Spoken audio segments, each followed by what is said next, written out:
갑자기 직장을 잃는다는 건 정말 누구에게나 힘든 경험이죠. 내 경력은 여기서 끝인가 싶고 앞날이 캄캄하게 느껴지니까요.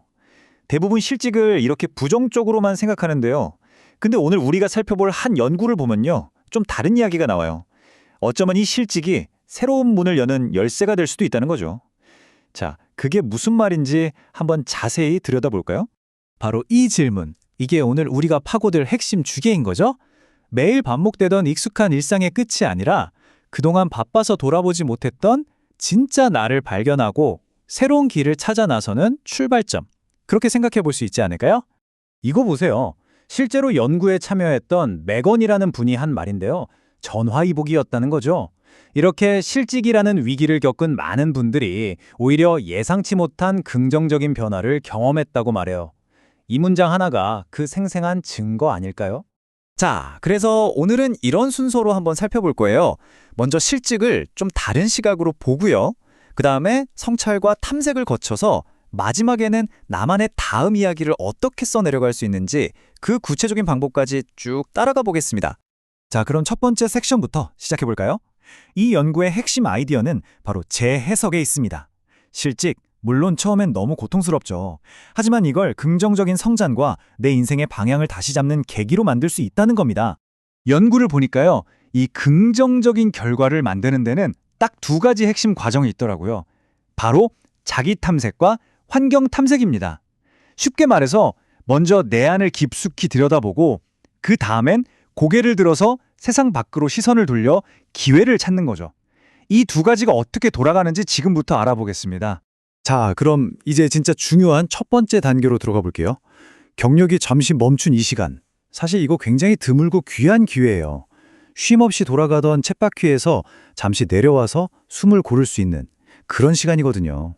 자기 탐색. 말이 조금 어려울 수 있는데 말 그대로 나 자신을 한번 탐험해 보는 거예요. 나는 진짜 뭘 좋아하지? 나한테 정말 중요한 가치는 뭐였더라?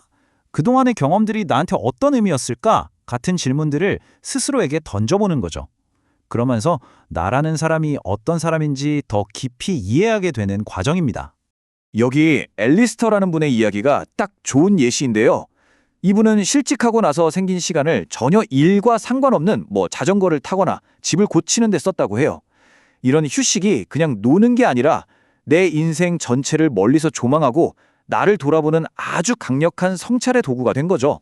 데이비드라는 분의 사례는 더 흥미로워요. 이분은요, 일요일에도 출근할 정도로 정말 지독한 워커홀릭이었대요. 그런데 실직하고 나서 아주 짧은 시간 만에 본인 스스로도 깜짝 놀랄 만큼 여유롭고 온화한 사람으로 변했다는 거예요. 이처럼 우리가 예상치 못했던 멈춤은 우리 안에 숨어있던 또 다른 나를 발견하게 해주는 계기가 될 수 있습니다. 자, 이렇게 내 안을 충분히 들여다봤으면 이제는 고개를 들어서 바깥 세상을 볼 차례죠.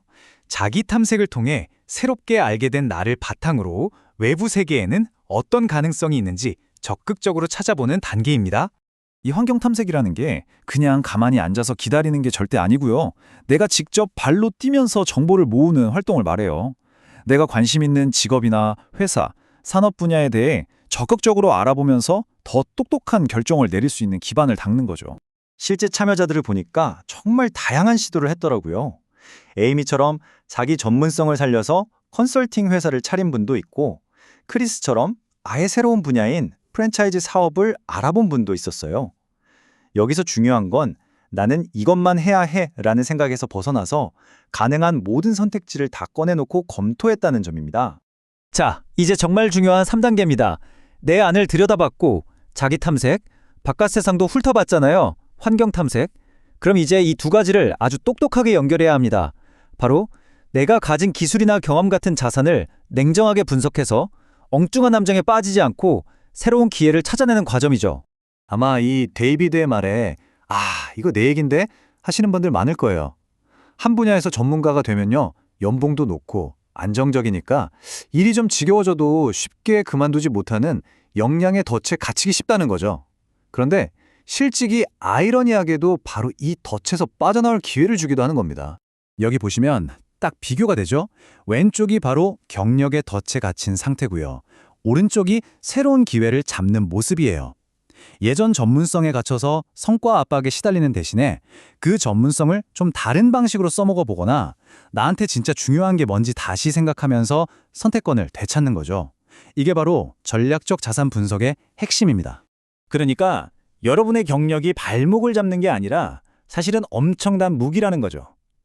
다만 그 무기를 제대로 쓰려면 가끔 새로운 문을 열 열쇠가 필요할 때가 있어요. 연구에 참여한 앤이라는 분이 완벽한 예시인데요. 컨설팅 분야로 가고 싶다는 목표는 있었는데 가만히 분석해보니 관련 자격증이 없는 거예요. 그래서 주저하지 않고 바로 관련 수업을 들으면서 스스로 그 열쇠를 만들어냈습니다. 자, 이제 드디어 마지막 섹션입니다. 지금까지 이야기한 것들을 바탕으로 우리가 어떻게 스스로 행운을 만들어갈 수 있는지 그 비법을 알려드릴게요. 계획된 우연. 이 개념 정말 멋지지 않나요? 이게 뭐냐면요. 행운이라는 게 그냥 하늘에서 뚝 떨어지는 게 아니라는 거예요. 내가 부지런히 움직이고 이것저것 시도하고 열린 마음으로 세상을 대할 때 그런 행동들이 씨앗이 돼서 우연처럼 보이는 기회를 만들어낸다는 거죠. 네, 오늘 이야기의 핵심 바로 이겁니다. 행동이 기회를 만들고 탐색이 내 길을 명확하게 해준다. 이게 바로 아까 말씀드린 계획된 우연을 만드는 방법이기도 해요. 결국 중요한 건 행동하는 겁니다. 뭐든 시도하는 그 행동이 기회를 낳고 끊임없이 탐색하는 그 과정이 내가 가야 할 길을 더 뚜렷하게 보여주는 거죠. 이전 경력이 끝났다고 생각하지 마세요. 그냥 잠시 멈춤 버튼을 누른 것뿐입니다. 자, 이제 그 텅 빈 공간에 여러분은 무엇을 새로 지으시겠습니까? 이건 위기에 대한 질문이 아니라 가능성에 대한 질문입니다. 여러분의 다음 챕터는 이제 여러분의 손에 달려 있습니다.